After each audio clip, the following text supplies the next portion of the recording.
Not only the axial stress, we also need to verify the displacement, like the relative displacement between rail and bridge.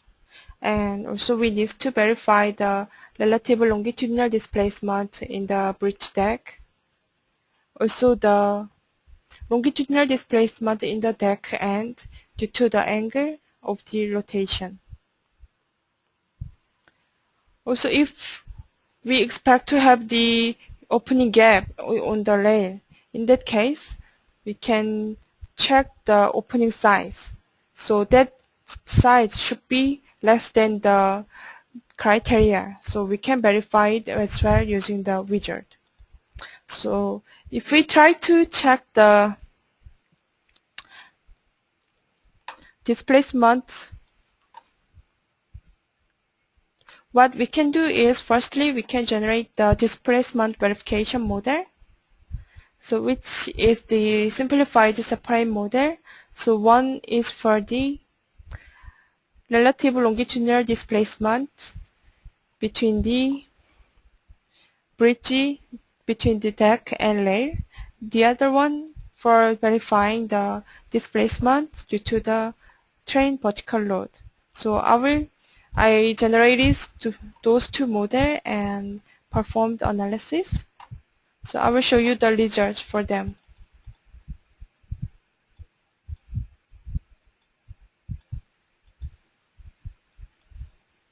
Firstly,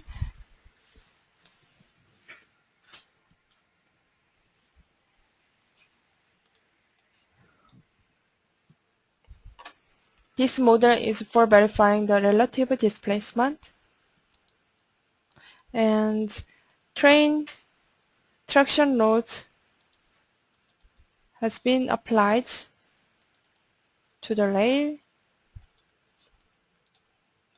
and other condition is the same. Those ends are the embankment part, and those center is the bridge deck, and they are connected using the elastic link. And at the bottom, we modeled the point spring support. So from here, we wanted to have the displacement. So in order to have the relative displacement between the rail and deck, how we can get it? We can get from the table results.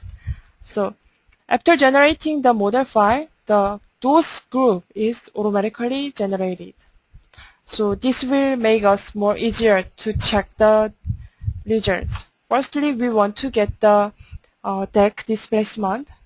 So I will select the desired node, which is the nodes of the deck, and then I will go to the table.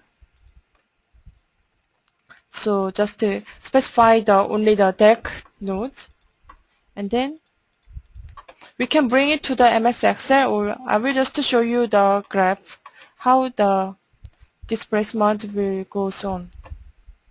So this is the deck displacement, and we can see the maximum displacement from here. If I change it, the unit,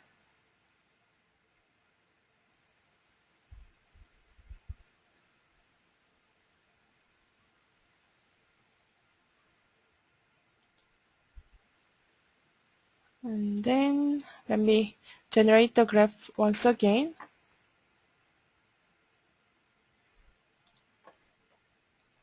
So we can see the maximum displacement is less than 1 millimeter for the deck displacement.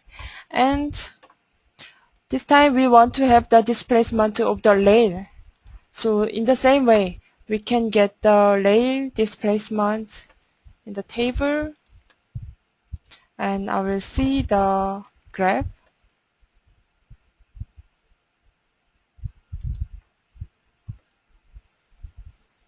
And this is the displacement of the rail, and maximum displacement is less than 1.6 millimeter.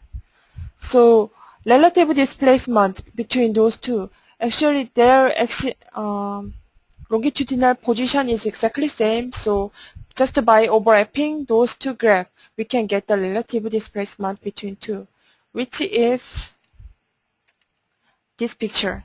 So this blue color is the deck displacement, and red color is the rail displacement.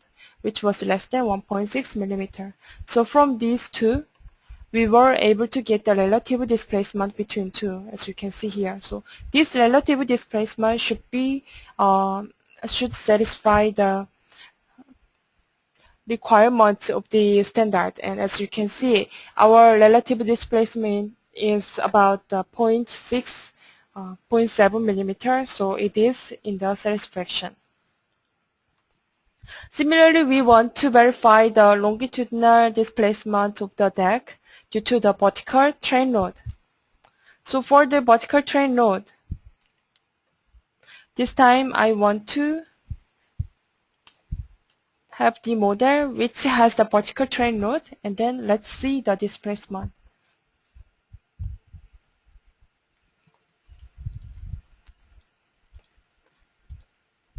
So this time we have the vertical train load, as you can see, and other condition is same.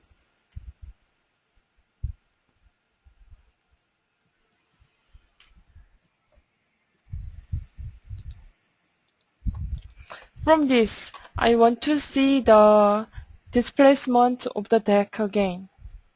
So in the same way, I can select only the nodes of the deck, and I can go to the table,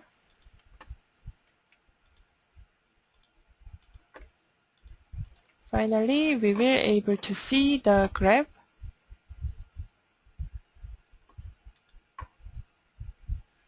And this is the displacement of the due to the train vertical load, and as you can see, it is less than 1.6 millimeter, which